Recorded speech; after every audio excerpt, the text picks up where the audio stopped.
All right, a warm welcome again to our wonderful youth leaders. I'm Yin Ying and I'll be your MC for today's virtual session.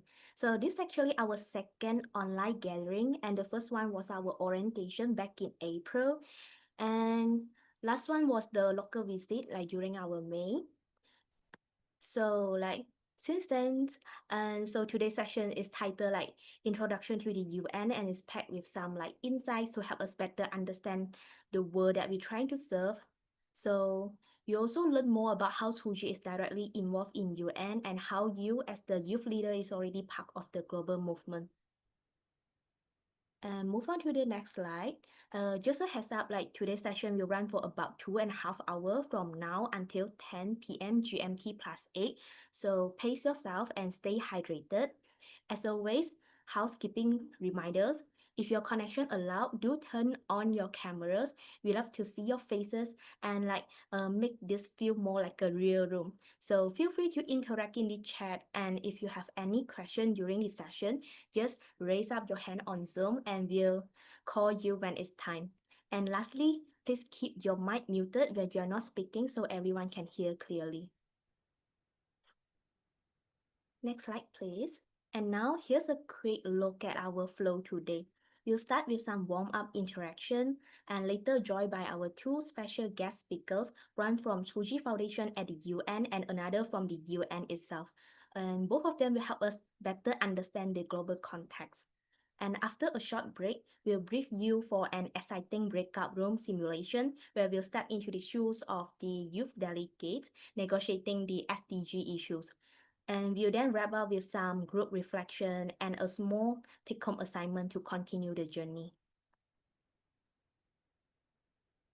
Next slide, please. And now I'm excited to introduce our first speaker, Steve Chills, who serves as our Tzu Chi UN representative and Director of Global Partnership and Youth Development at Tzu Chi USA.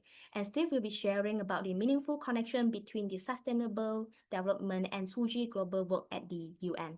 So let's give him a round of applause or a round of emoticon in the chat to welcome him. So over to you, Steve. Thanks so much, Ying Ying. And hi, Christian. Hi, everyone. It's so nice to be with you all virtually today as I kind of spend some time with you to reflect a little bit on sustainable development writ large, Siji's role in it, and then also some of our experiences in engaging in this space. I know with the IYLP program, it's always so nice to be with you all in not only digital space, but then to see you then come to some of our conferences to represent Siji in a physical capacity. And so I'm excited that like I get this chance to be with you first digitally. So a little of myself, I serve as our program director, like Ying was sharing, and I run our department here in the United States for global partnerships and youth development.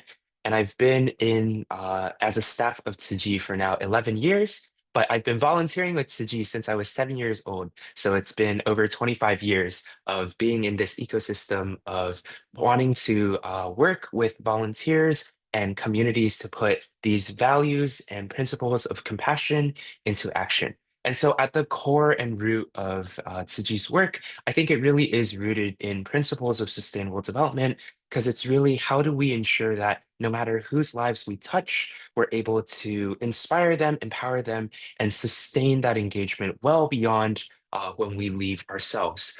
And so, I wanted to quickly kind of talk about sustainable development and the history behind both sustainable development and the SDGs, because I know, like, principle-wise, we should all understand kind of what sustainable development is, but it's nice to have like a concrete understanding of like how it's defined within the context of the UN as we're heading into these spaces, so that we can kind of see how whatever advocacy we're doing, whatever actions and programming we're thinking of doing, we can kind of slot into how the UN is thinking through sustainable development. So there's three main pillars to sustainable development that have been defined as environmental, economic, and social. And all three of these are kind of oriented in our relationship with one of these pillars. So when we do environmental sustainability work, right? right? We're trying to ensure that the biodiversity of our world does not decrease, but rather that is maintained, if not like regenerated and flourishing,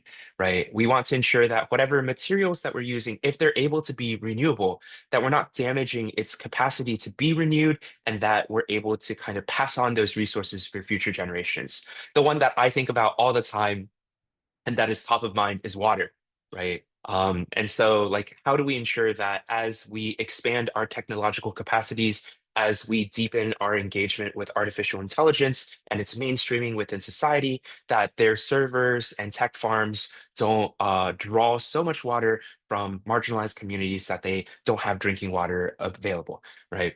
Similarly, when it comes to economic, we want to think about not only how we're able to maintain, if not grow, our GDP and economic power of our country, right? But we should also be thinking about how are we defining economic success and growth? Is growth an infinite framework that you can just keep growing forever as our population continues to grow forever? Or is there a hard cap that we're trying to reach? And that's like our planetary boundary, right? And then economic sustainable development becomes less of like the number keeps going up, but rather, how do we, within this planetary cap and boundary, work to optimize and really like spotlight good initiatives that help us shift towards good economic policies. And similarly, in social sustainable development, right? For this pillar, it's not just about equity and ensuring that we have good access to social services, but that the society that we are creating within our respective countries are rooted in principles of equality, justice, and that they are anchored in this ability for us to kind of participate in our creation of a better future for all. So these are all principles that were, I think, now in modern society are pretty like top and front of mind, right? But it didn't always used to be like that, right? So, of course, theories and ideas are always created through the efforts of people coming together, ideating, brainstorming, and kind of being in dialogue together. And so this began within sustainable development in 1949 when the UN had its first conference on conservation and resources, right? Around this time, we began to realize that like our population kept growing, right? Like it's growing at an exponential rate, and more people are being born into this world, but the age to which we are dying is also going up, right? So our population is growing. Do we have an understanding of how we can conserve our resources, and how our resources can best serve this growing population, right? And so in 1966, I just put this in here for context, Tzu Chi was founded in 1966. And then but in 1972, the UN General Assembly held its first Human Environment Conference. And this was when the UN Environment Program was founded. This was also more broadly known as the Stockholm Conference. So a couple of years back, we just had the Stockholm Plus 50 conference. And in this conference, this was kind of the moment where we defined this importance and notion of our relationship between humans and the environment as needing a international consensus and body to kind of work on. And so the UN Environment Program was created to kind of focus and address this issue. So fast forward 8 years later, IUCN introduces the idea of sustainable development. And from here, we kind of skyrocket in our like popularization of the notion of sustainable development. The Brundtland Report in 1987 also coined the classical phrase of how we understand sustainable development to be now, right? Which is that any sort of development that we make needs to ensure that whatever we're doing in the present moment does not damage our ability for future generations to kind of flourish and meet their needs, right? And it's through this definition that we begin to, like within the UN space, look at what are different goals that we can take to kind of advance this agenda forward. So I was born in 1992. I put that in there too. It's not actually important to the origins of sustainable development, but here we are. But in the year 2000, when we turned the millennium, the UN set out to have this ambitious set of 8 goals called the Millennium Development Goals. And their vision was within the next 15 years, what can we do at the turn of the millennium with the most ambition possible to kind of create a better world for future generations to come, rooted and centered in some of these values of sustainable development, right? And so for 15 years, the UN kind of moved along and got the member states together to kind of like design and create these policies and actions to advance these goals.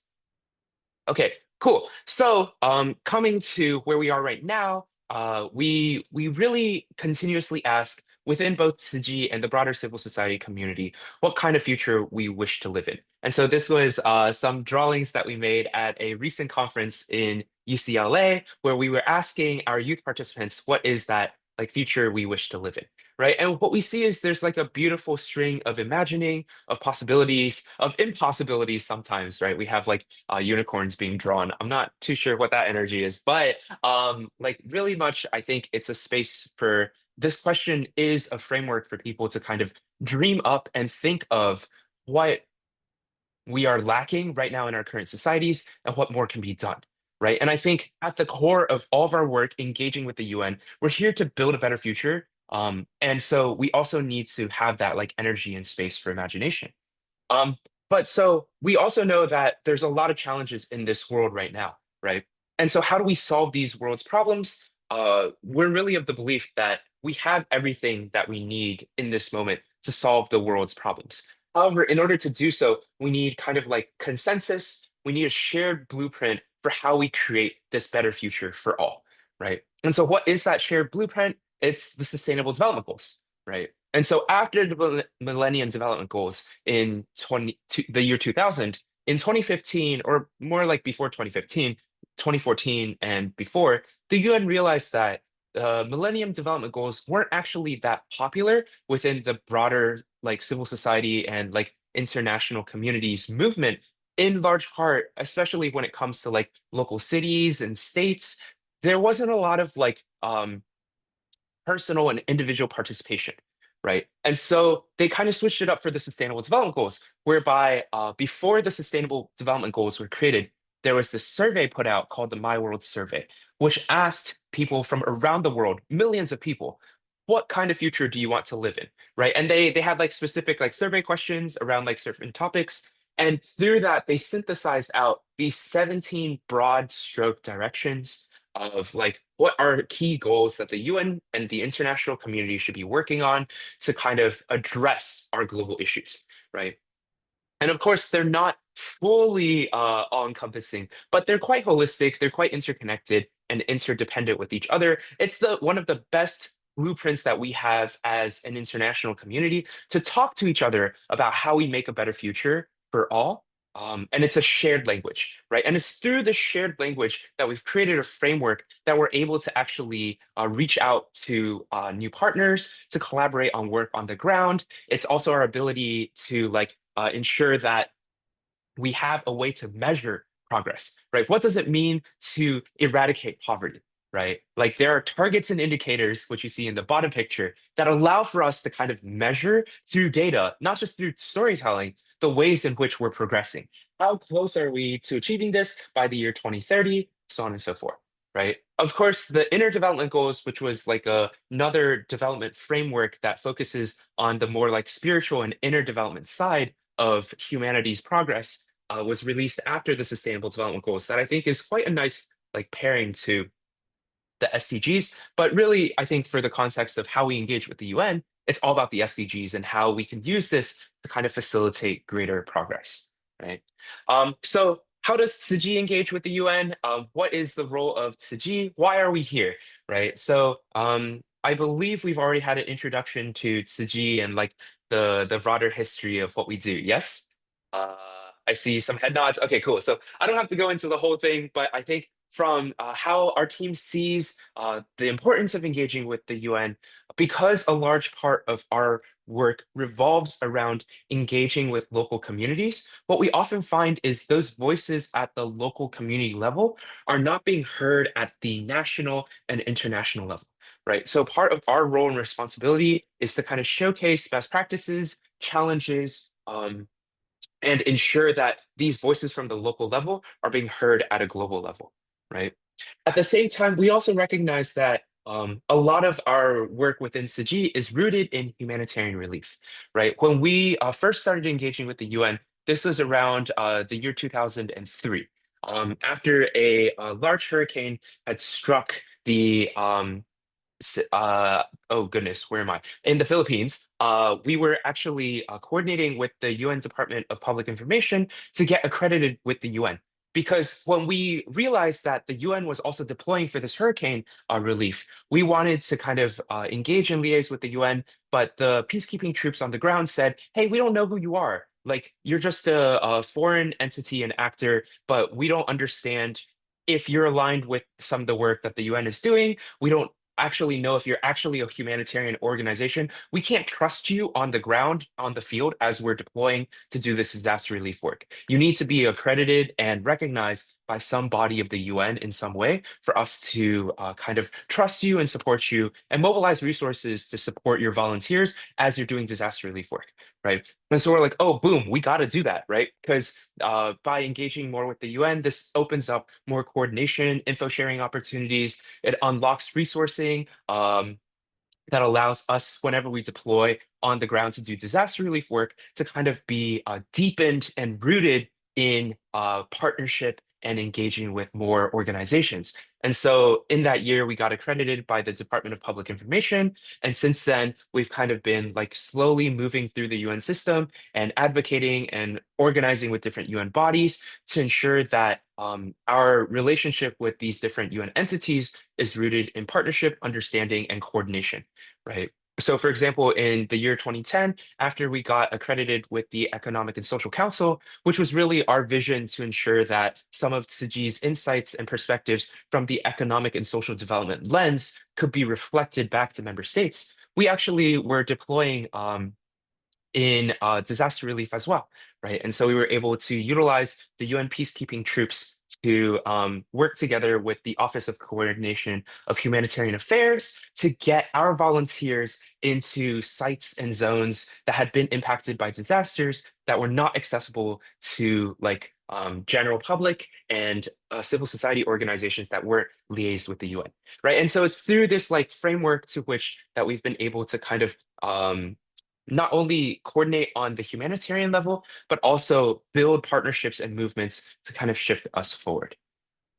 I'm realizing that there's so much more in this presentation than I have time for. But so here's a quick list of all of our advocacy priorities. And I encourage you to check out the slides afterwards. If you see areas that you're quite interested in, this is kind of our bread and butter of how we advocate and what we advocate for. There's other like issues and topics that I haven't included in here, but these are kind of our high level priorities of what we're advocating around and what we're partnering around.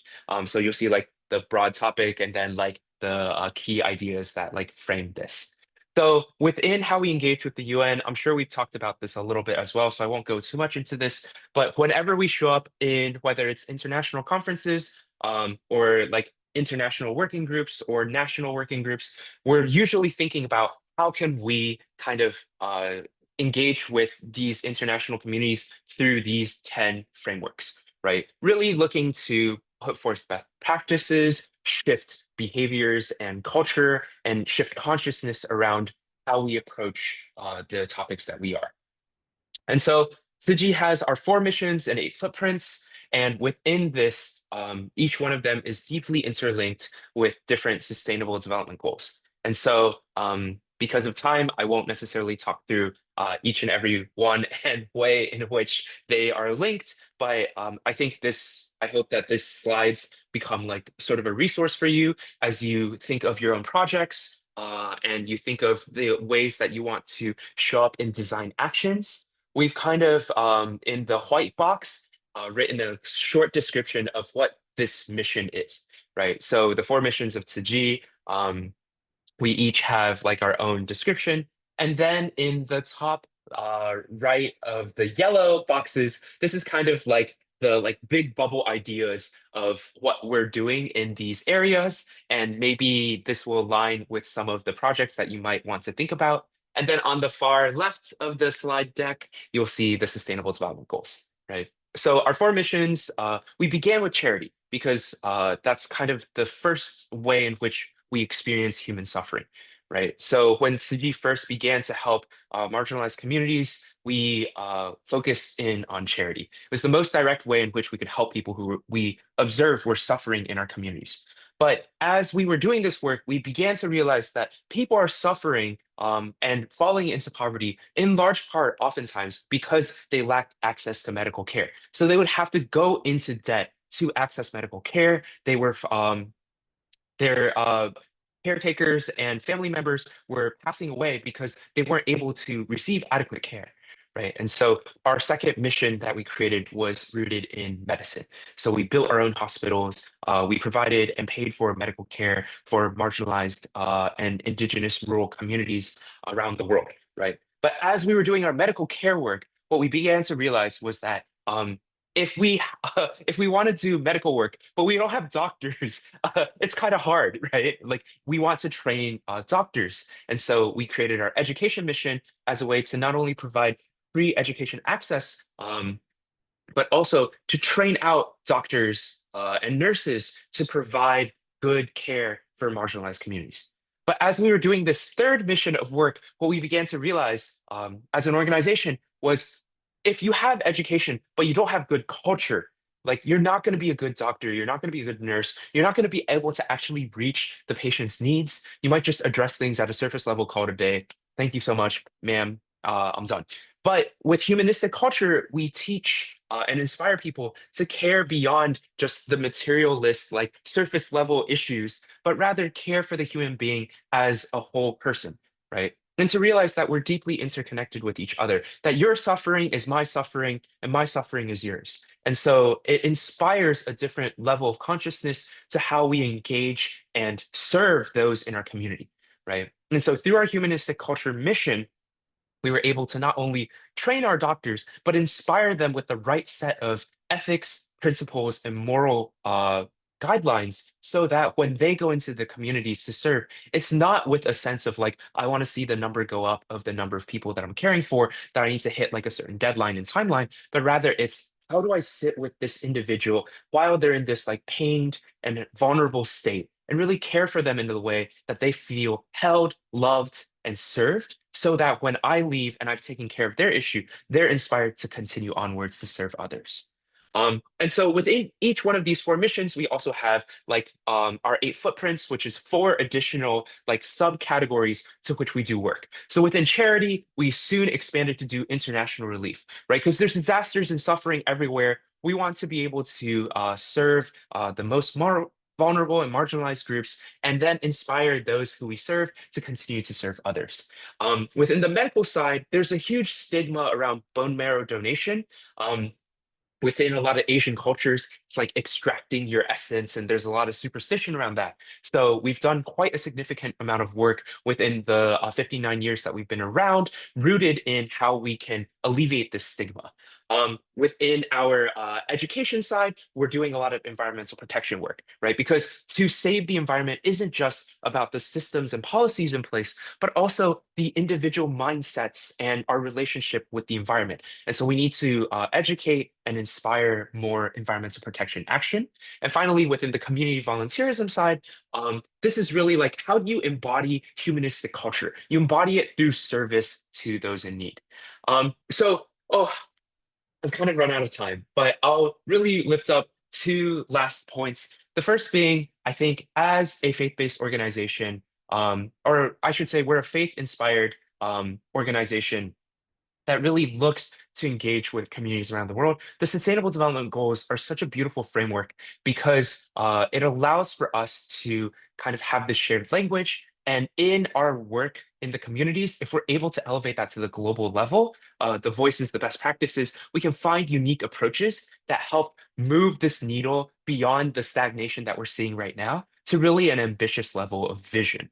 And then as young people right now, I think what we're seeing is that the world right now more than ever needs transformative and innovative solutions. A lot of our policymakers' relationships with digital technology is kind of lacking, right? Their understanding of how the world is shifting is also a little bit behind schedule. And so it's, I think, up to us to kind of lift up these new perspectives so that we can carve out a better future for the world to come.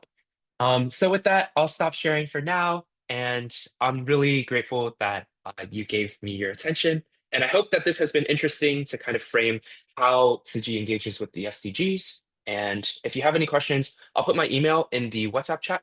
And then I will have to leave in 4 minutes, but I'm so excited for you guys to hear Christian's reflections around SCAP and everything that they're doing there as well. Back to you, Ying Ying. All right, thanks Steve for the great overview of how the UN is structured and what its founding mission was. And it's inspiring to see like how compassion and action actually come together in Tzu Chi global work with the UN. So now everyone please thanks like Steve in the chat with some clapping emojis and type in your key takeaways maybe. And now let's take a group picture together. Okay, so everyone, please open your cameras. Let's take a group picture. 1, 2, 3. Okay, wait. Next page. 1, 2, 3. Cheese. Okay, thank you, everyone. Thank you so much, Steve and Natalia. Pictures. And now our next speaker that I would like to introduce is someone working directly with the UN to shape the sustainable development across the Asia Pacific. So please welcome Christian, a consultant at the ASCAPE, the United Nations Economic and Social Commission for Asia and the Pacific. Christian will help us understand the real-world impact of the UN and how countries integrate the SDGs into their national plans, and most importantly, the role of youth in creating sustainable future. So let's give him our full attention. Yeah, take it away, Christian. All right, thank you very much. I hope you can hear me okay. So it's great to be with everyone here today, and thank you very much to the organizers for the invitation and the opportunity to speak to everyone.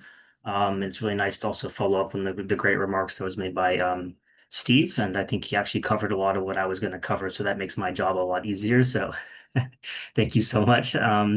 It's and yeah, so and it's always great to be with our friends from Buddhist Tzu Chi, and so I'm if it's okay if I can share my screen. All right, just give me 1 second, please.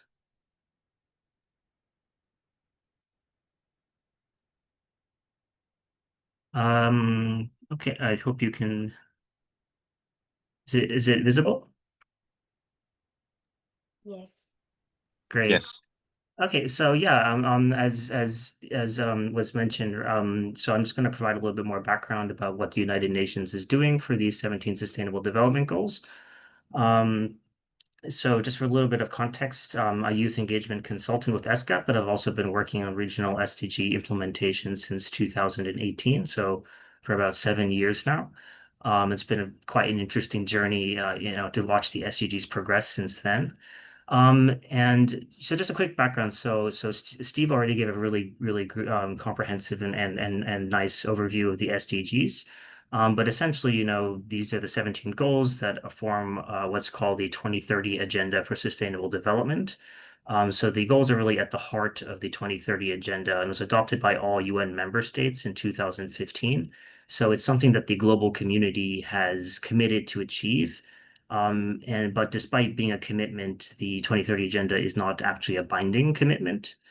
And essentially, the 2030 Agenda, it represents a plan of action by all countries to promote what are called the 5 Ps, or peace, prosperity, people, partnership, and the planet. And importantly, it's a universal framework to eradicate poverty and achieve sustainable development. And I really liked what Steve was saying about being a shared blueprint. And recently, I was invited to speak to some students, and I was asked, how to explain, why the Sustainable Development Goals are important for international cooperation. And the very first thing that actually came to mind was that it does provide, this shared language that Steve mentioned. So I think that's a really important point, and it's definitely one of the very nice elements of the 2030 Agenda is that it is this universal framework providing that shared blueprint for a better future. So, looking more closely at the 5 Ps, right? So Steve mentioned these 3 pillars, right, of sustainable development, the economic, environmental, and social pillars. So that roughly correlates to three of the five Ps, the planet, people, and prosperity. So the economic, social, and environmental dimensions. And various SDGs kind of correlate to these three dimensions of sustainable development. But then importantly, there's two other Ps, partnerships and peace, which are represented by their own standalone SDGs. And this is quite important as they provide like the enabling environment for sustainable development to occur. Because, obviously without conditions of peace, you don't have sustainable development, let alone development at all. And then, of course, partnerships. So SDG 17 is quite important as it provides what are called the means of implementation for the Sustainable Development Goals. So things like statistics, financing, partnerships, collaboration, kind of the gears, so to speak, of the 2030 agenda. And some important concepts that kind of surround the 2030 agenda is, of course, kind of this central mantra of the 2030 agenda of leave no one behind. So inclusivity is absolutely central to the 2030 agenda. And then as well as, again, the three dimensions, the three pillars that Steve mentioned, as well as principles of good governance, like transparency and accountability. So these are some of the important sort of concepts that drive a lot of the work behind the SDGs, and importantly as well, a whole of government and whole of society approach. So Steve mentioned, the importance role of like CSOs, like Tzu Chi, as well as the importance of different stakeholder groups like youth. So it's not just, the United Nations and the member states that are implementing the goals, but it's really the whole of society, everyone doing their part to achieve the goals, as well as the whole of government. So different ministries and different, government organizations at different levels from the local up to the national levels. So the SDGs, right? So they're broken down into 17 goals. But to really understand the goals, you have to actually read the targets. So there's 169 targets that are measured by a statistical framework of over 230 indicators. And together, these kind of form the 2030 agenda. But I mentioned that certain goals kind of correlate closely to one of these three P's, the people, prosperity, and planet. But if you really look at the targets and the indicators, you actually see that the goals are really interconnected across these three dimensions. So no one goal is really meant to be achieved in isolation of another goal. And that's kind of an important, it's important when it comes to, when we talk about SDG implementation, because we don't try to, implement the SDGs in isolation of each other. We really promote that governments, collaborate across different ministries that might have, for example, competing interests, to mitigate trade-offs and, to have kind of a cohesive approach that really links these three dimensions together. So yeah, I mean, the SDGs didn't kind of pop up out of nowhere. So Steve already really gave this great overview of, some of the forces that kind of were behind the drive, not only for sustainable development, but then ultimately the adoption of the Sustainable Development Goals, with the things like the Brundtland Commission that was mentioned, the Earth Summit with Agenda 21, also the year Steve was born. Fun fact, I didn't know that was your birth year. And then, with the adoption of the Millennium Development Goals, the predecessors of the goals in 2000, and then, of course, finally in 2015 with the Sustainable Development Goals being adopted. So an important thing that the United Nations does when it comes to SDG implementation is the follow-up and review process. So if you're unfamiliar with follow-up and review, it's essentially a systematic stock-taking of progress on the 2030 agenda, which happens at three different levels. So like the national level, the sub-regional and regional levels, and the global level. So, we have the goals, the governments have committed to achieving the goals. So we need to kind of take stock of progress on the goals. So like at the national level, the voluntary national reviews, or VNRs, a country can kind of conduct its own self-assessment of progress on the 2030 agenda. And almost all countries in the Asia Pacific region, for example, have conducted at least one voluntary national review, if not more than one. And it's kind of a process of continuous improvement.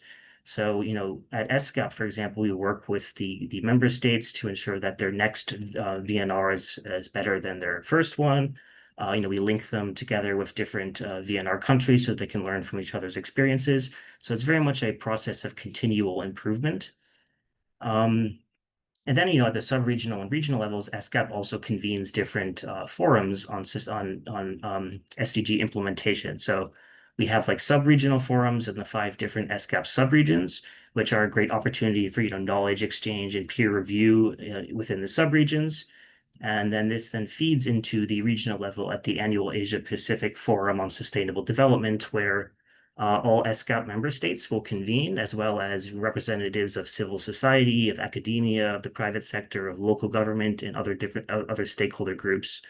And the APFSD Secretariat's also been making a big drive to include more youth participants in the Asia Pacific Forum on Sustainable Development. We think it's really important for young people to be present, and yeah, so I mean we've been kind of working with our partners to find more spaces to include youth in this Asia Pacific Forum on Sustainable Development. And the next one should be happening around February of 2026. So I definitely encourage everyone to keep posted, for opportunities to engage with the forum. And we've been very pleased to have had Tzu Chi participating in the Asia Pacific Forum on Sustainable Development for some years now. So it's really quite a vibrant space for the this knowledge exchange and peer learning and networking. And then this ultimately feeds into the global level, the high-level political forum on sustainable development, which is convened in New York. And it's at this so-called HLPF where the countries will also present their voluntary national reviews. It's also important to talk about, localization. So you can even go smaller than the national level. And there's this concept called SDG localization that I also saw in Steve's presentation. And essentially, it's quite simple. It's, bringing the goals down to the local level and making sure that they are achieved at the local level. Because ultimately, right, that's where the progress is going to happen at the local level. And in that process, it's really important to work with local authorities, like city governments, for example, who are very important stakeholders in the 2030 agenda. And that's something as well, for example, at SGAP that we work on is this process of SDG localization. So some of my colleagues, for example, in the Sustainable Urban Development section of the Environment Development Division of SGAP, have good city networks in the Asia Pacific region and work closely with their partners there to advance this localization and also what are called voluntary local reviews. So we saw, right, that a country can do a voluntary national review, but it's also possible for a city government as well as a region, for example, to do their own voluntary local reviews or subnational reviews. So now that that's kind of just a quick overview of the follow-up and review process. But something the United Nations is also very engaged in is also the data, collection and analysis to really see what the progress is. We have about 5 years left to achieve the goals. So we've already 10 years into the agenda. And oftentimes when I ask people, like, how well do you think the Asia Pacific region is doing? Like, have we made a lot of progress, a little bit of progress, not so much progress? Generally, people kind of fall in the middle, on a scale of 5, it's like 3.3 or 3.2. So they tend to think, the region's made, okay progress. But as you can see by the chart here, this is from the SGAP Statistics Division. The reality is unfortunately a little less positive. So, not a single sustainable development goal is on track to being met by the year 2030. And, I mentioned, right, we have 5 years left to achieve the goals, but at the current rate of progress, and I just want you to think for like a little bit, like looking at this chart, like how long do you think it'll take? 10 years, 15 years, 20 years, 7 years. So oftentimes people might say like 20, 25 years. Sometimes people say 50 years, but it's, kind of in the middle. So the current estimate is around 32 years. So we're quite behind. And just imagine, how old you'll be in 32 years. And yeah, I mean, you'll be probably in your 50s, I assume. So obviously we need to do a lot to accelerate progress. And there's been okay progress, in SDG 3 and 9, for example. This isn't to say there hasn't been progress. There definitely has been progress in certain areas and with certain targets and indicators, just not enough.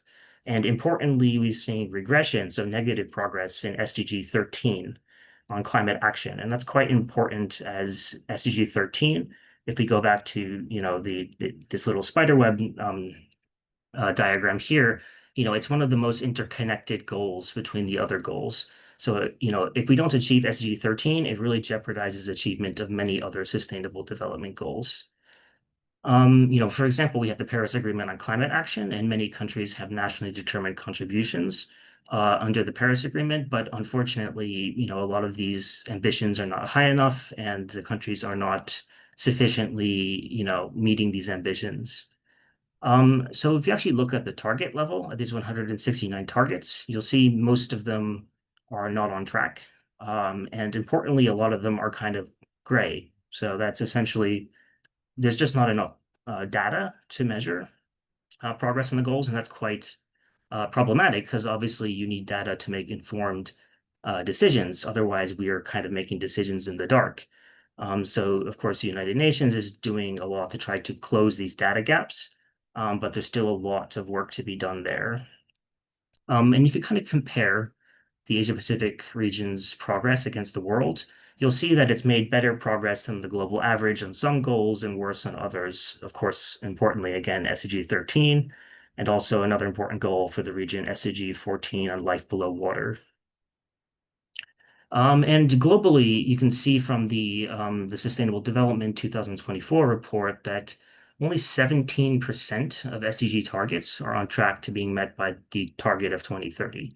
So there's quite a bit of, it's not just an Asia Pacific problem, but it's a global issue that the United Nations is, trying to address. But if you're interested to see more about progress from the Asia Pacific region, you can visit SCAP's, SDG Gateway and see the annual Asia Pacific SDG Progress Report. So this provides, convenient snapshots of regional, sub-regional, and country level progress on the SDGs, which are products of the SCAP Statistics Division. And across the United Nations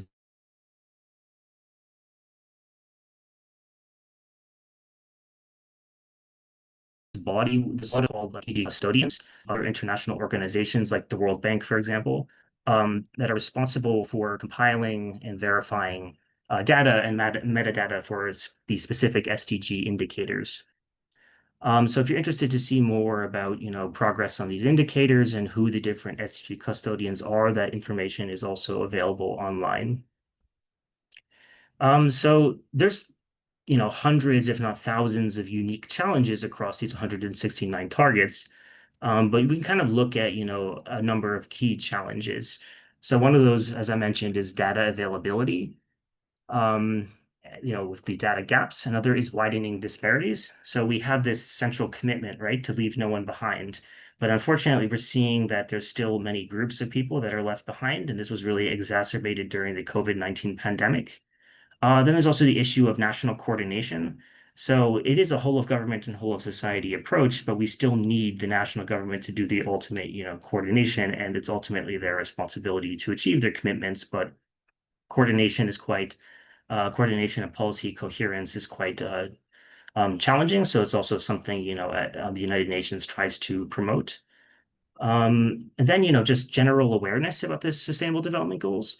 So, public awareness about the goals and awareness amongst policymakers, for example, has been increasing over the years. And it's particularly amongst, students and youth as well, as I've noticed. But, there's still a pretty big awareness gap. Some estimates range from about 75% to less than 50% of people know about the goals. And those that do, many of them have probably never even read the targets, for example. Then, of course, there's the issue of finance. So development is not, it's expensive, and sustainable development is no different. So there's quite a price tag to a lot of the SDGs. But we're seeing kind of a global SDG financing gap of about 2.5 to 4 trillion US dollars annually, according to the Financing for Sustainable Development report. So that's quite an issue. And then, of course, there's going back to, what Steve was saying with the environmental issues. There's this, what we call the triple planetary crisis. So there's this compounding challenge of, climate change, biodiversity loss, and pollution, which are all quite pronounced in the Asia Pacific region. as well as what Steve was talking about exceeding, planetary boundaries.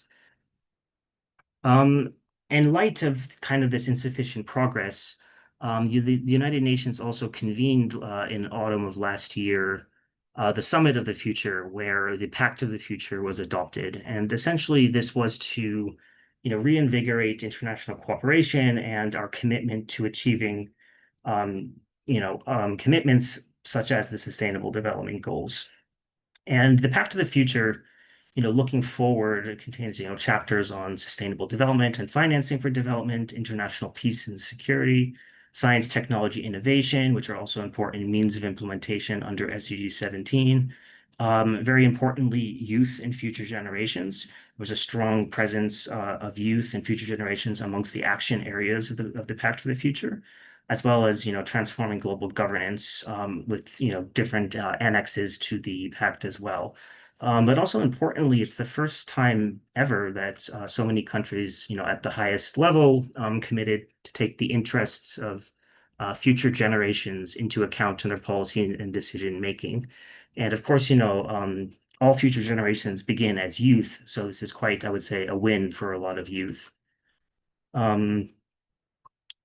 So also, I mean, if you look also at the core kind of mandates and functions of the United Nations, these correlate, strongly to the Sustainable Development Goals and really advance, the core of the goals. For example, I mentioned, SDG 16 is this peace component to the 5 Ps.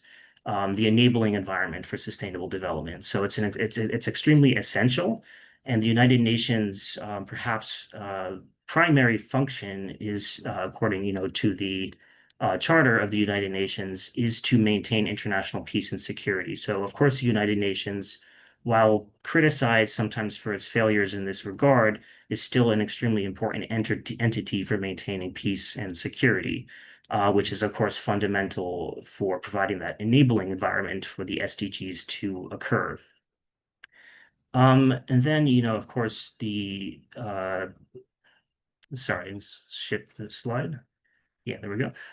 So of course, another one of the core, mandates of the United Nations is to promote human rights. And there's many different, treaties and entities of the United Nations that serve this function.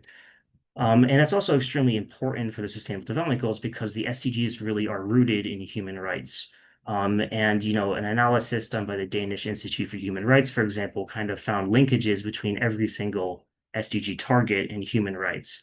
So human rights and the SDGs are very much interlinked. And the United Nations is one of the, if not the preeminent, global institution for promoting, human rights.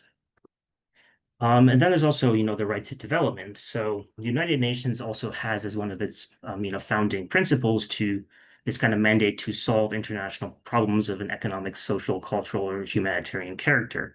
And increasingly over the years, as you saw in the diagram I presented earlier, as well as from Steve's presentation, there's been more as well of an environmental focus that's been kind of brought into the development discussion. But yeah, so I mean, the right to development was kind of recognized as an inalienable human right in the 1986 Declaration on the Right to Development. And then, I would say a big win in 2022 as well with the General Assembly Resolution 76/30. The human right to a clean and healthy and sustainable environment was also recognized. And then, when you look at the programmatic work of the United Nations, it's very much aligned, of course, with the Sustainable Development Goals, and a lot of what the United Nations works on advances, various goals as well. So you can see here, these are the 8 substantive divisions of SCAP, the organization I'm working with. So you can see the organization kind of works across all of these 3 pillars that Steve mentioned, right? So the environmental, economic, and social pillars. So that's very much, the work of the SDGs is very much integrated into the work of the United Nations.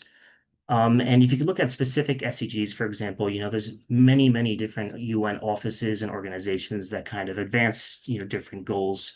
For example, looking at SDG 2, I mean, there's the World Food Program, the Food and Agriculture Organization, looking at good health and well-being. There's the United Nations Children Fund, or UNICEF, that works on different child health issues.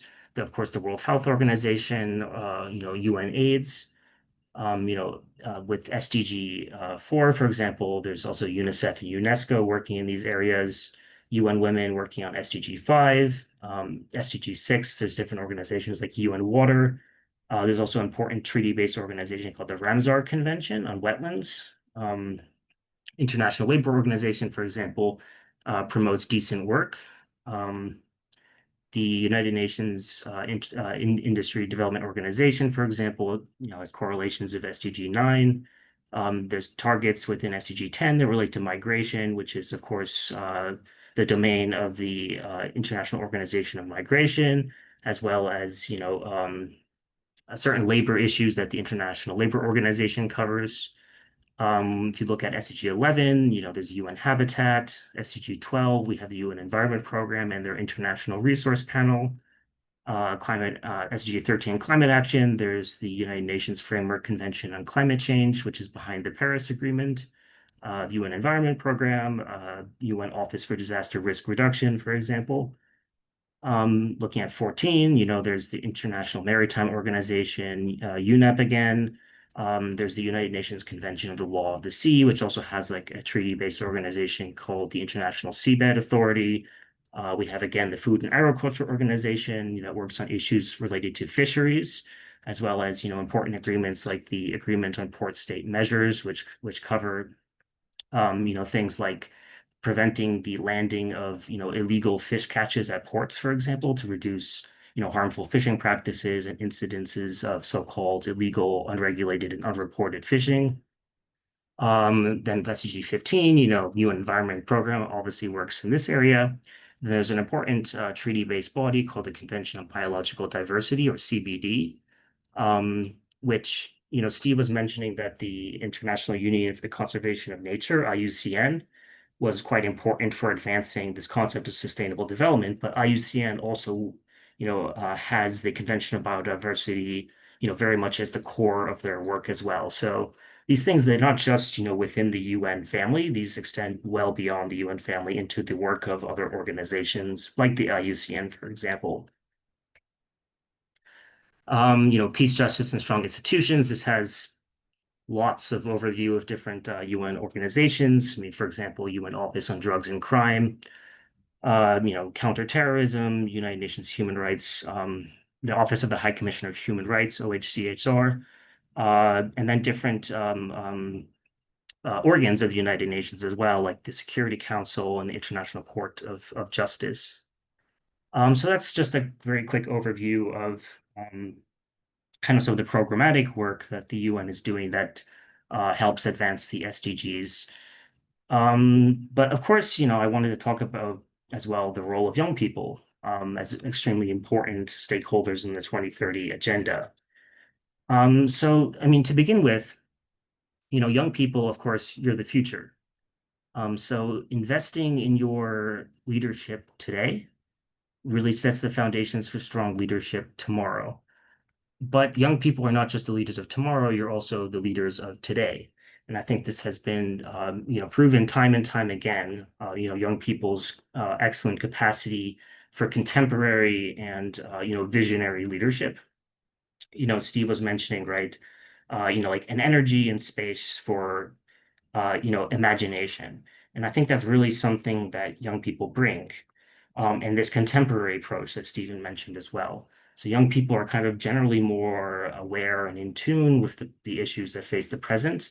And then they bring these disruptive approaches and the fearlessness to kind of change the status quo to the table that sometimes older generations are more reluctant, to do. So young people are extremely essential agents of social change, very active citizens, and are very innovative and solutions oriented. So, it's been our pleasure to work with Tzu Chi and organizations like Save the Children and Child Fund and UNDP and UNFCCC on, a series of youth solutions oriented events at this regional forum. I mentioned the APFSD, and we've really seen in these events, this Generation Hope Goals is the title. We've really seen, the amazing work that young people are doing, the solutions that they bring to the table, and how confidently, they're able to convey these solutions, at these forums like the APFSD. So young people are, sometimes not appreciated for their role, but their role is very much there and extremely important. And it's a key population group, of course. So there's over 1.7 billion children and youth in the Asia Pacific region. So it's a massive number, and it's a number that cuts across many different stakeholder groups. So it's not just youth. Youth are also women, youth are also members of government, youths are also in academia, youth are also indigenous peoples, youth are farmers. So they cut across many different stakeholder groups.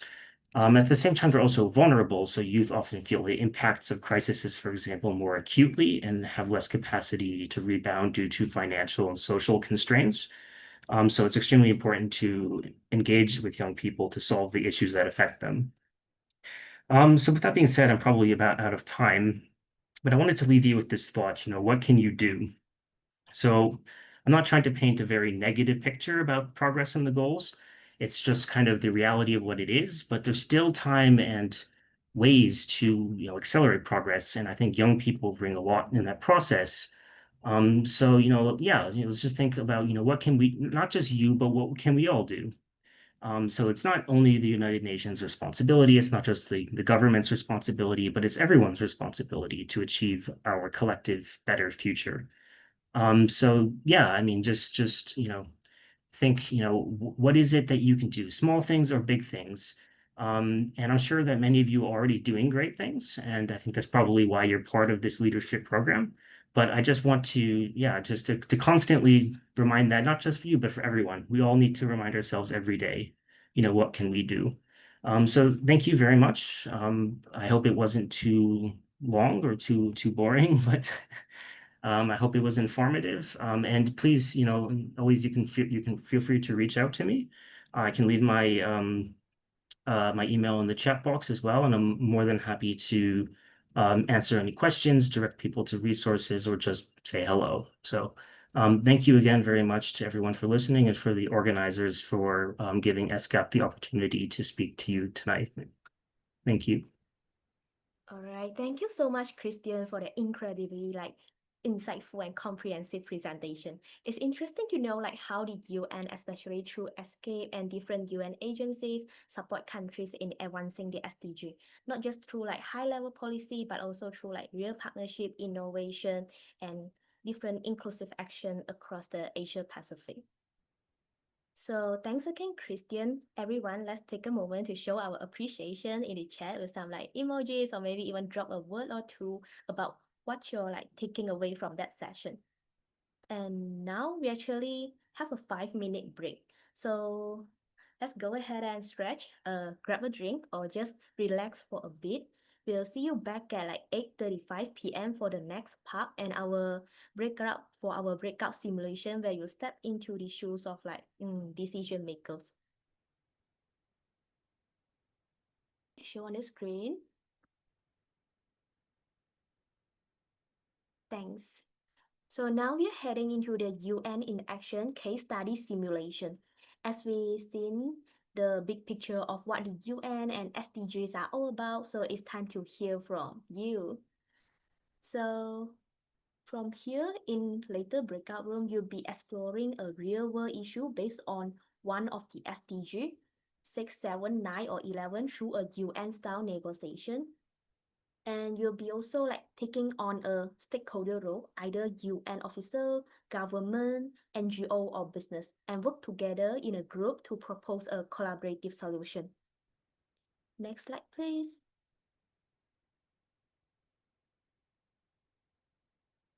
Yeah, and moving on, in your breakout room, later you will have your mentor or FASI be assigning the roles and guiding the discussion. And you will have around 30 minutes to discuss, negotiate, and agree on a shared action plan.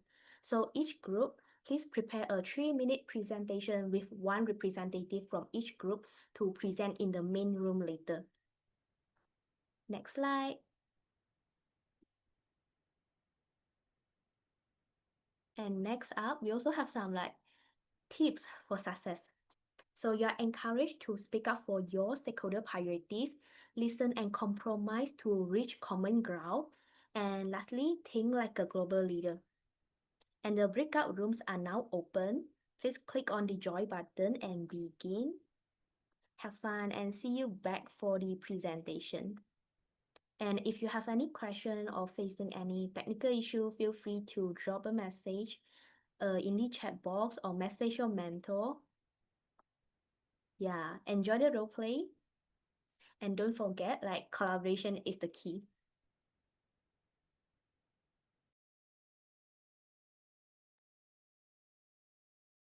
So hi everyone, welcome back to the main room. We're still waiting for 2 more groups. So hopefully you had a very enjoyable discussion session just now.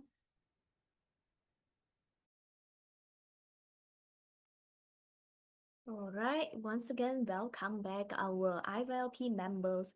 We are almost at the end of today's journey. So thank you so much for your engagement and reflection during the breakout room session. And let's invite one representative from each group to briefly present your share action plan. So like screen sharing is totally optional. Like feel free to just pick whatever like work best for your team. So now can we start from SDG 6?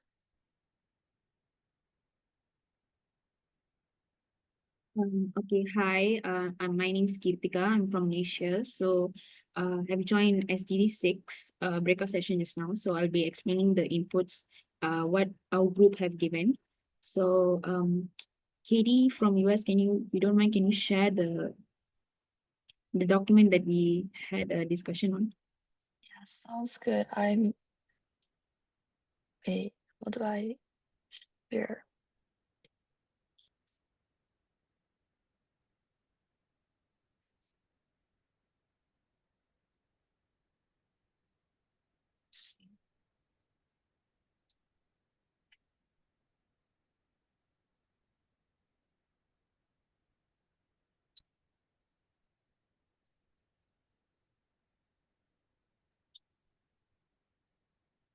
I think Yes.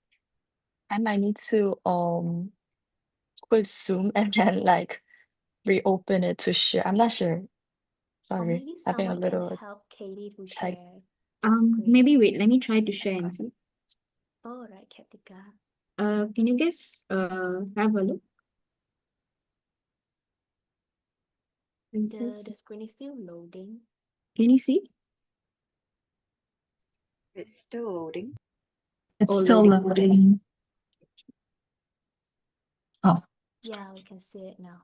Okay, you're gonna see. Okay. So our title was about SDG 6. So there were like what do you call it? NGOs and businesses and UN and government as well. So we have given our inputs. So I'll just give a brief explanation.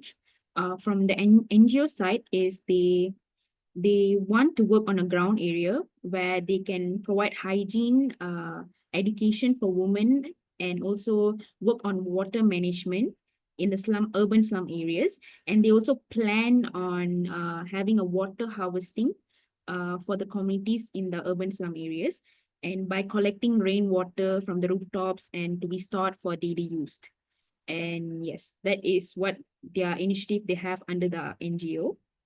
And also they have some inputs on saying to encourage the government to support us by allocating a specific budget and also a policy space for the local communities, so that they can lead on sanitization programs and everything. And also by the commitment, so this NGO can deliver a localized hygiene education and water management system to the communities. So this is from the NGO side. Next is from the business side. What we have is we thought of having a portable smart water monitoring system. By developing the system, I could say this smart water monitoring system could align with NGO, where it is a suitable solution for where the crisis happens. And also another point would say a portable waterless toilet. This solution could help in a two-way. in a way you can also produce compost for agriculture, and also there's less water usage as in eco toilets. And looking into scientific journals and everything, I managed to find like an article where they can develop a graphene where it is based for water filters on removing heavy metal removal. Okay. And next, as we all know, private companies have a lower operational cost, which is control. So public-private mode can make an mark initiative work in towards. And also, private sector, looking into private sector, it means competition. So competition means a better service. So what I would say is privatization corporation acts faster rather during in any crisis it happens. So this could make a big impact on where this crisis happens, especially in urban slums. Okay, and definitely private sector can afford to take in technologies breakthroughs, applying high tech technologies and looking to R&D work, which more readily compared to the government, where private sectors would take it more faster route compared to the government, I would say. And next, looking into UN, we have inputs on coming on having some fun for the sanitization and purification projects. And they believe they have to work closely with the stakeholders to see how much they can contribute. And maybe this estimation would take about 3 to 5 years to accomplish their goals. This is from the UN sector. And next, looking into the government sector. Okay, government sector has a lot of inputs. Okay, looking into the government representative, our responsibility is to ensure universal and affordable access to clean water and proper sanitization for this urban slum. So they plan on investing the public infrastructure as in piped water networks, treatment facilities, and community toilets, lays the essential foundation for long-term water security, especially in urban slums, and which is less often limited or non-existent. So I could say this government has like we can have a collaboration with the business as well, government and businesses. And yes, I think that's all what I could say. So technically all these stakeholders, NGOs, businesses, UN, government, can align together to come up in a plan where we can effectively solve the solution on this crisis water crisis in the urban slums, I would say. So yeah, that's all from me. Thank you so much. All right. Thank you so much, Katika and SDG 6 team. A very well-rounded and thoughtful plan tackling the clean water problems. So great job. And I love your ideas about all the different like smart monitoring system that your team have, and also the justification for each of your proposed solution. So next, let's go to the group who work on SDG 7, affordable and clean energy.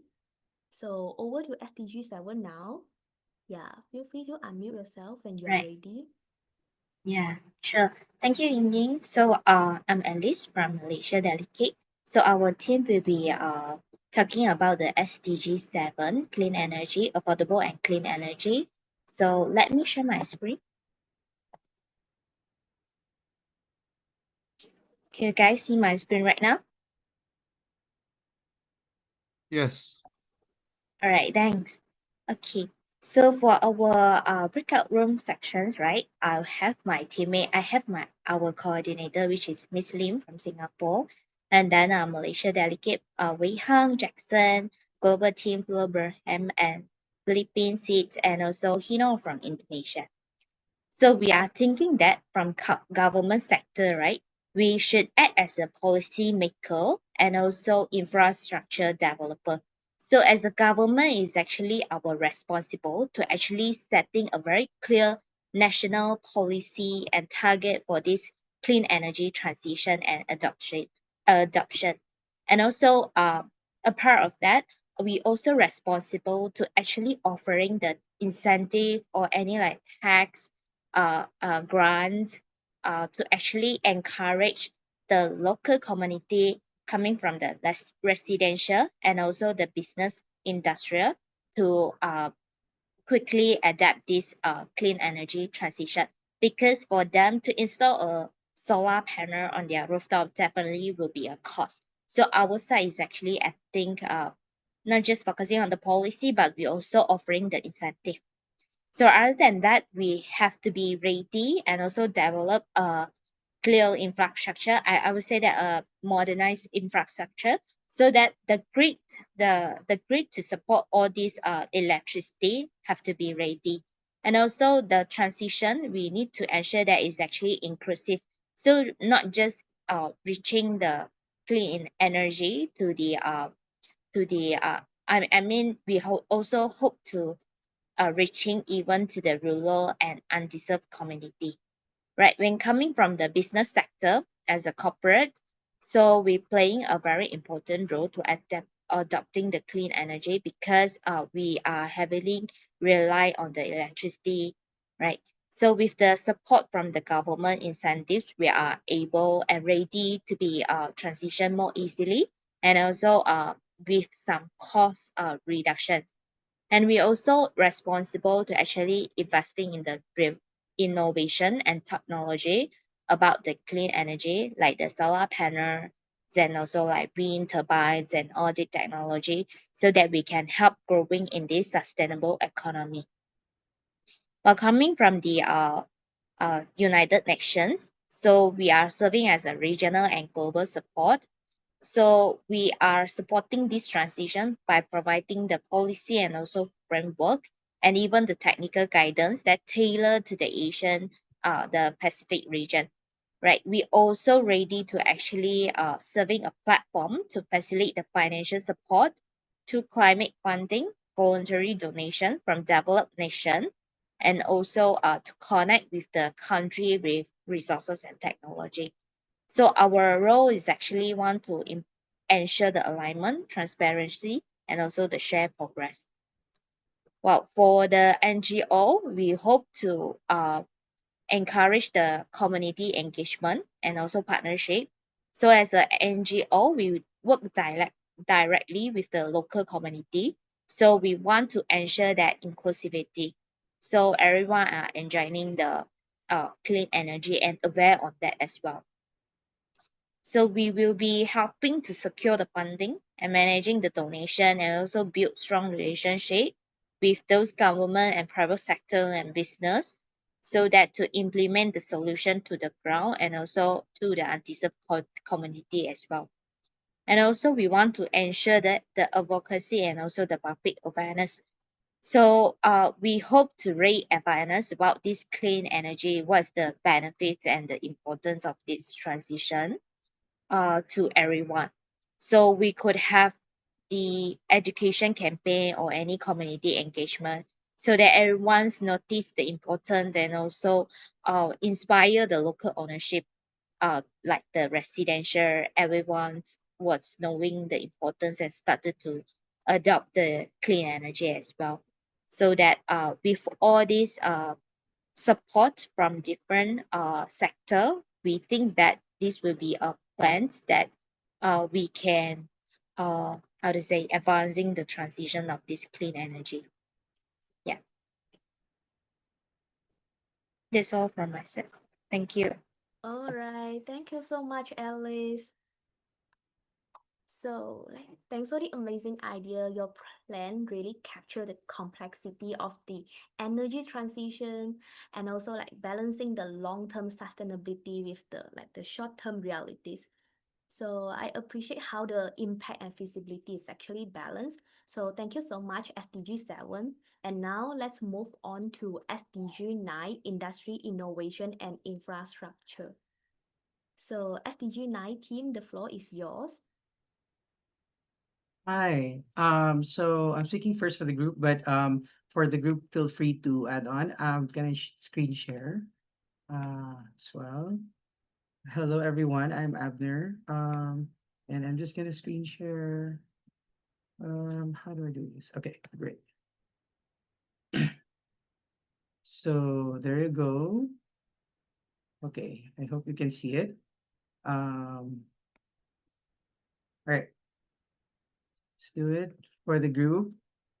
This is what we're given. An earthquake happened, and how do we play our role as UN, and the government, and NGOs and businesses? So, um, yep, industry, innovation, and infrastructure. So, UN, you may share. What are your plans?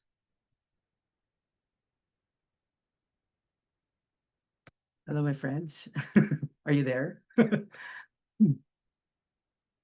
Anyway, so I'll do this. So for the UN, the proposition is to map the location where support and relief will be delivered. That's very important to help assess that. Support the efforts of the NGOs at the grassroots level. Collaborate with the businesses as well, especially those that are affected. Basically, the focus is international coordination and the economic support. So for the government, for my group, if there's anything you want to add, just feel free to butt in. For the government, it's very important to manage the local problems, clearing the road, for instance, to make sure that the delivery of the relief is easier. So the coordination with the different sectors as well. Logistics has been mentioned. Green designs for buildings as well have been mentioned after the earthquake, after disaster. So an assessment as to how to rebuild and approach it sustainably. Clean water supply during fresh from the disaster. It has to be assessed if the water pipes also have been damaged. Um, Provide medical team during disasters, needs assessment, ensuring basically resilience plans and disaster risk reduction, mitigation and adaptation plans, coordinate with UN for guidance and collaboration. So for the businesses, it's really also helping out with rebuilding of the roads, maybe setting up hospitals, setting pre-designed units made from sustainable materials, setting up temporary shelter. This is fresh from the disasters. Helping SMEs and other affected businesses through startup and recovery funds and loans. For the NGO, it's really an intersectoral approach to disaster relief, providing food donation, clothing to survivors, partnering with those who are willing to help, providing arts-based trauma-informed activities for the survivors. But looking at this, really, that the work of the NGO is at the humanitarian sociocultural approach, boosting the morale of the people, not just helping out with the economy and the sustainable tourism, but also really helping out bring back that energy for collective action and bringing the energy back of the place. So the possible conflicts would be policies and agreements. It has to be aligned. The challenges and speed of coordination and the delivery of relief, recovery, and rehabilitation. For the NGO, there could be like voluntary exhaustion. The human resource is a challenge. Funding is a challenge. The micro and macro collaboration, basically the bureaucracy, which also speaks true of the possible problems of the businesses, the bureaucratic, the administrative labor that has to be done with the government approvals. But mainly what we want to focus on is for UN is the international coordination, the government for the resource allocation, for the NGO is the humanitarian, social, economic, and cultural work, and for the business would be utilizing technology and economy for the rebuilding of the infrastructure. So thank you so much.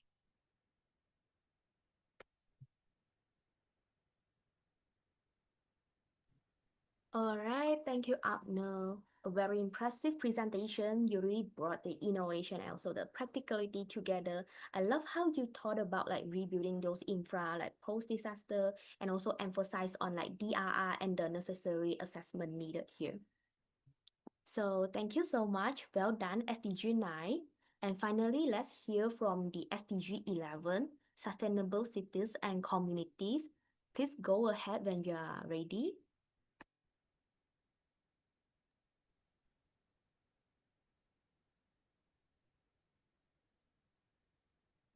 Hi everyone.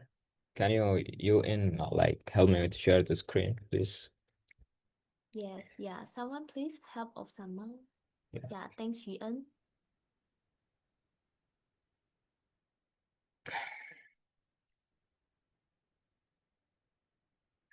Okay, hello everyone. My name is Osama. Our team discuss SDG 11 sustainable city and communities.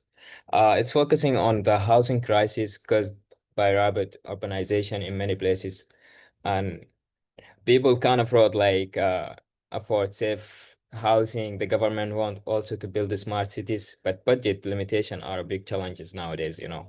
And in our discussion, we explore this from the view of business, NGOs, government, and the community. And here is a summary of my team insights. The business perspective, the previous slide, please. Yep.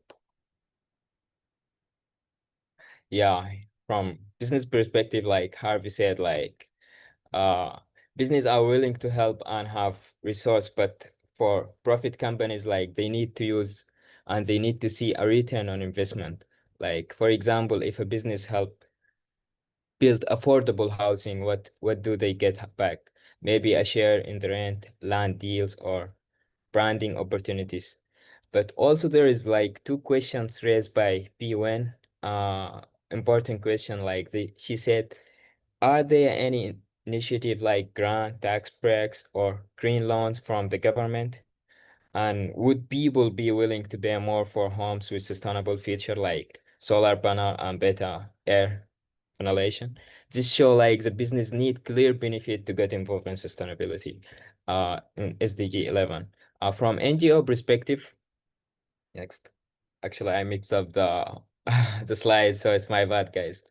Um, Here it's focused on the need of low-income communities and how NGO can help by working with government and housing authorities to speak up for it, and also pushing for eco-friendly building initiative like using green material and energy saving system.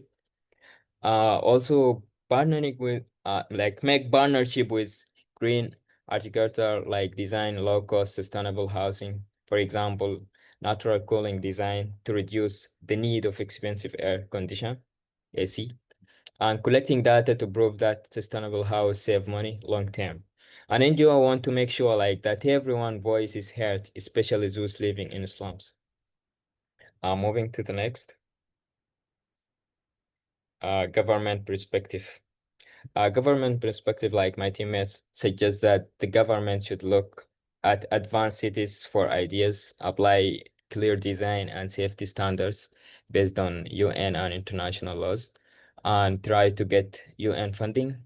Also launch low-cost housing competition to find innovative ideas. For example, invite the engineer to design low-cost green homes. The best idea, of course, it win funding, and offer tax break or grant to companies building in low-income areas, and start a small project like community garden that improve air and bring people together. Also, like Kylan added, we have to set rules to building materials must include recycled content. For example, like concrete mixed with 10% for recycle iron. Also ensure a minimum wage for workers, social sustainability, and provide grant for green installation like solar panels. I think overall government support is a key through policies and funding and standards. Moving to the next slide. Community perspective. One local resident share powerful message like it says, cities should be built for people, not for a profit. And they highlighted problem like wage station and inflation, also being stuck in slums without the ability to move out. This is just somewhere it just make it mandatory that new development include a certain number of affordable homes and make public transportation cheaper so people can access more areas for jobs and service or whatever. So I think this shows that people's daily struggle must be considered in city planning. And we do have like a great example in Penang, Think City. They working on this right now, right? Uh, in conclusion, I think building sustainable city require everyone to work together. Government must lead with policies, funding, and fairness, and business need to be motivated with initiative so they can get profit. And NGO should ensure that no one is left behind. For the community, it must always be the center of planning.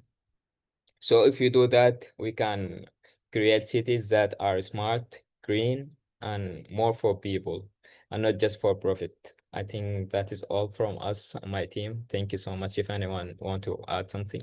feel free to add. Yeah. All right, thanks so much, Osama and the team. Fantastic closing presentation. So like city should be built for people and not just for profit. I like how your team like address the social inequality and the environmental sustainability and the smart development, all while involving the voices from all parties. So that's a great example of like collaborative city building. Thank you so much, SDG 11. And thanks again, like all four SDG, incredible work. Like this truly shows that like this what the youth-led leadership looks like in action. Like showing like how diverse perspective can lead to like some powerful solution.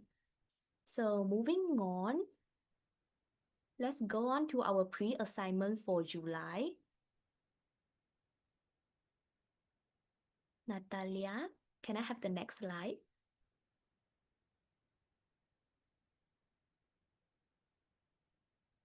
Yes, all right. So our title for the pre-assignment would be Water for All Youth Solution for SDG 6 in my community.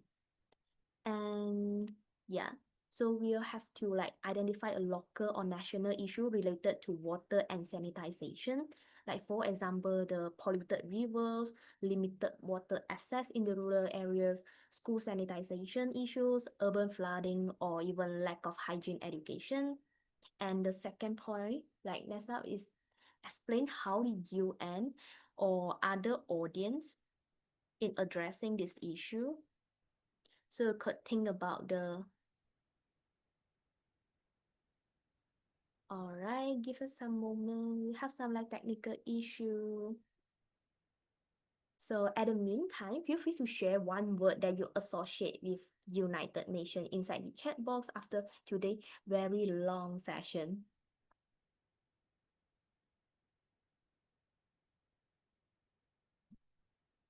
Information.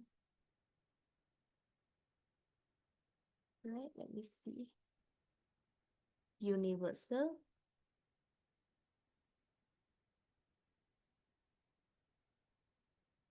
Change maker, some global impact.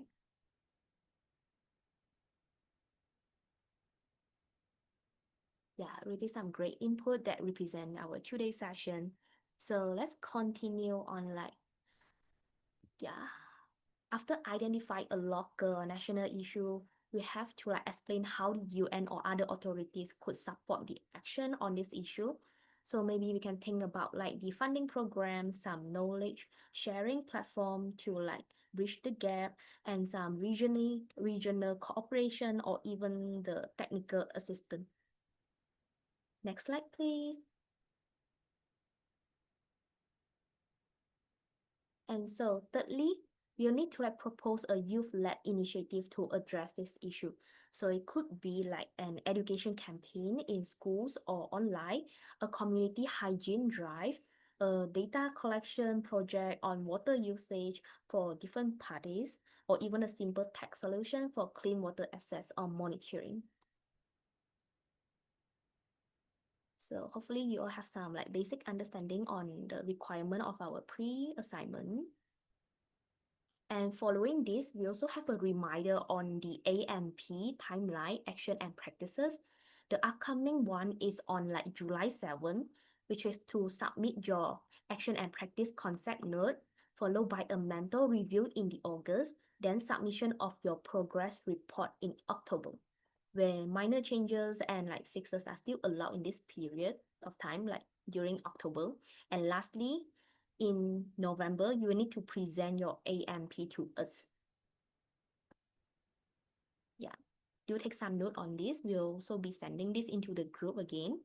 So now I'll pass it over to Natalia to walk us through the evaluation criteria once again. Hello, everyone. This is Natalia, and I'm actually a staff from Buddhist Tzu Chi Foundation. So today I would like to thank for everyone's commitment. It's like more than 2 hours of commitment and dedication to this course and also to this IYLP program. So today we want to share with you the evaluation framework that will guide you your annual progress through this program. And it's also a review that we can all look back to. So this evaluation is not about a competition, but it's more about a growth, a commitment, and then also preparing you to step into a greater global engagement. So I'm sure a brief evaluation framework criteria was actually presented to everyone by one of our colleagues during the orientation session back in April. But today we will share a bit into more of the details of this criteria. As I mentioned, because as we all mentioned, the evaluation is structured just not to reflect on your participation only, but also on your personal development and your contribution throughout the year. So let us walk through it together. And then for this evaluation, the total points will be 100. And then let us look to the first criteria, which is your commitment to monthly courses.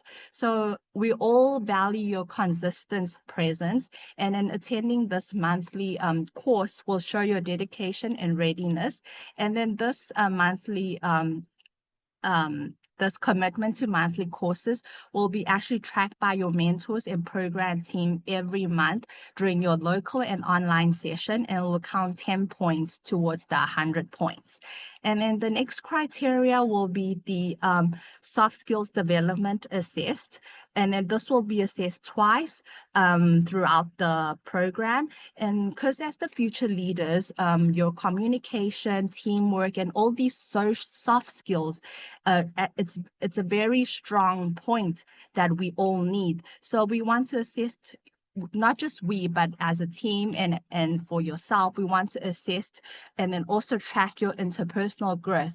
And also in Tzu Chi, we also value a lot of our, we also value the concept of self-cultivation. So I think through this soft skills track, it will give us like a good review how you have developed interpersonally. And this will actually count also 10 points towards the 100 points.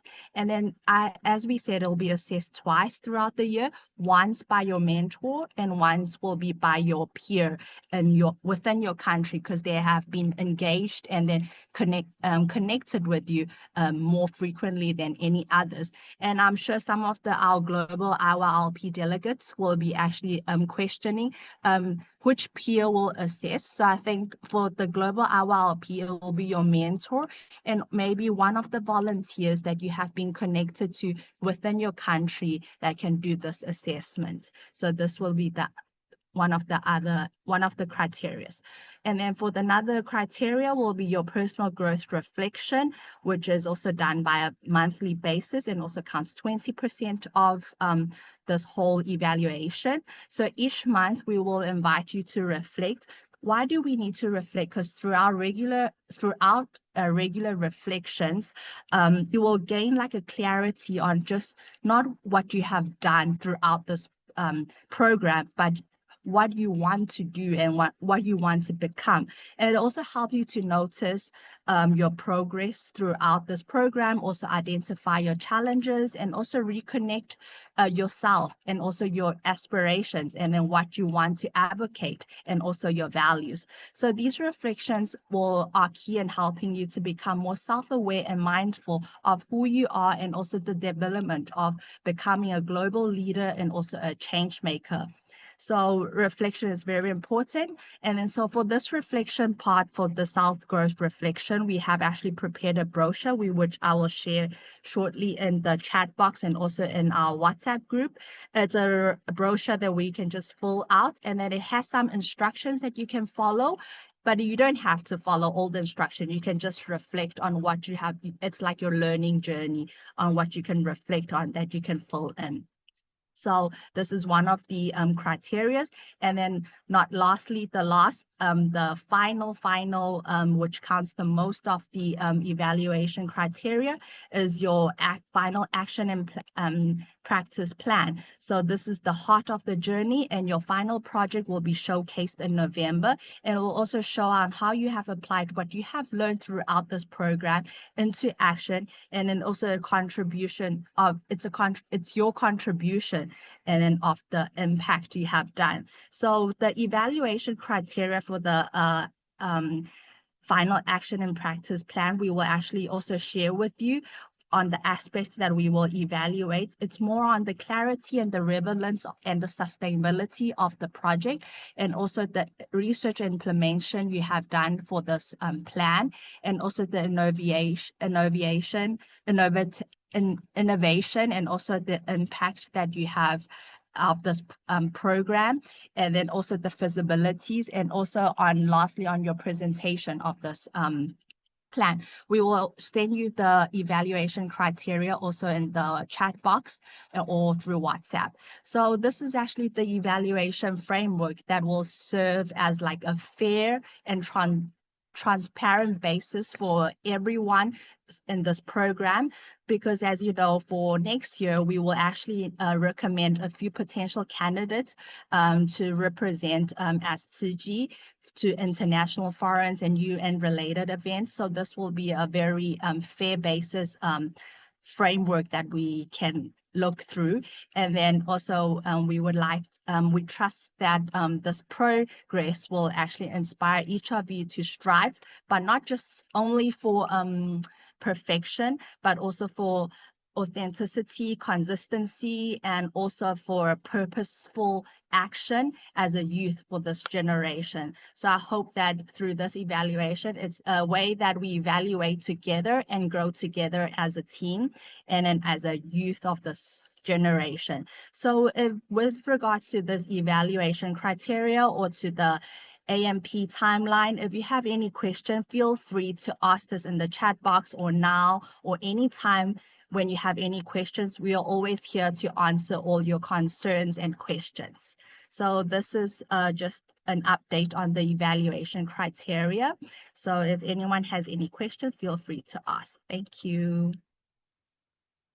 All right, thanks, Natalia. Hopefully the pre-assignments and all the evaluation criteria doesn't sound like too heavy for you all. So up next here, we'll open the floor for any final Q&A. So feel free to raise up your hand or drop your question in the chat.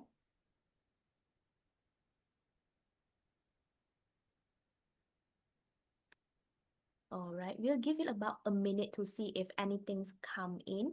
So while we wait, maybe we can continue to share a quick takeaway or one word that describes Hi. how we feel after today's session. Yes? So sorry, I have a Hello. question to, Yes. just a brief question. So for the assessment regarding the project, I think the Indonesian group delegation, the Indonesia group fellows, the fellows from Indonesia, we plan to collaborate together for one project. So it's not necessarily a fully individual project because it's a collaborative project together for the Indonesian fellows. We have discussed it when we were meeting for the in-person session in Tzu Chi Center in Jakarta a few weeks ago. So I just want to ask, will that affect our scoring metrics or will it be fine? Because we are not doing any individual project at the moment, but we are currently planning a group project. Thank you. Oh, that will be fun. We'll just give a group scoring matrix for the Indonesian team, and it will count towards your own as well. That'll I be see. fine. Yes. Thank There might be you. some individual projects, but I'm not sure. Maybe a bit later after the group project. So yeah, that's all. Thank you. Okay. All right, thanks, Hino. You're also welcome to share your individual programs, projects. Yeah, we can even have both like team project and also our individual project if you would like to. So any more question coming in? By the way, a quick question maybe. Okay, thanks Hui for mentioning that. So a quick question, does anyone know when Tzu Chi gained the UN status? So like you may drop your guess in the chat, but we're still waiting for maybe 1 to 2 questions. So maybe this is a lot of information for everyone to process through now. So if you have any further questions, feel free to ask your mentors, and then your mentors will get back to you, or feel free to ask in our WhatsApp group. We are all there to answer your questions and concerns. Thank you. All right, so going once, going twice. No more question. So we have our final short reminder actually. Yeah, we have took the group picture. Next slide, maybe.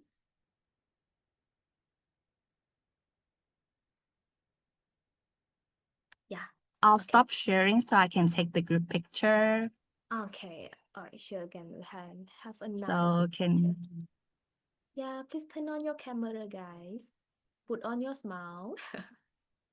we want to see all the beautiful faces and smiles. So let us take a picture. Yeah. Is everyone ready? We'll take the first picture of the first page. 1, 2, 3, cheese. Okay. Let's take another one, second page. Is everyone ready? 1, 2, 3, cheese. Thank you, everyone. We'll send the group pictures and WhatsApp later. All right. Thanks everyone for your participation, and we'll see you again for our locker section on like July 12th. So remember to mark your calendar, and also don't forget to complete your assignment before the next session. All right, guys? And once again, thank you so much for your presence today. Like, keep leading with kindness, keep learning, and we'll see you in the next session. Goodbye and take care, everyone. Bye bye. Thank you. Bye-bye. Bye-bye. Thank you. Bye bye. Yêu bạn. Bye bye. Thank you. Bye. Peace and good rounds. Bye.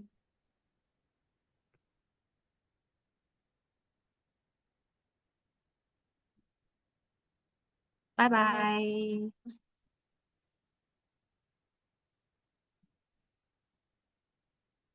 Okay, I'm not quite sure Thank whether. you, Ying Ying.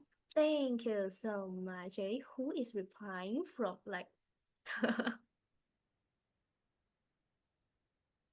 I think the poll is still on. Let me just kick them out. Goodbye, Shirapa. Goodbye, Samrat.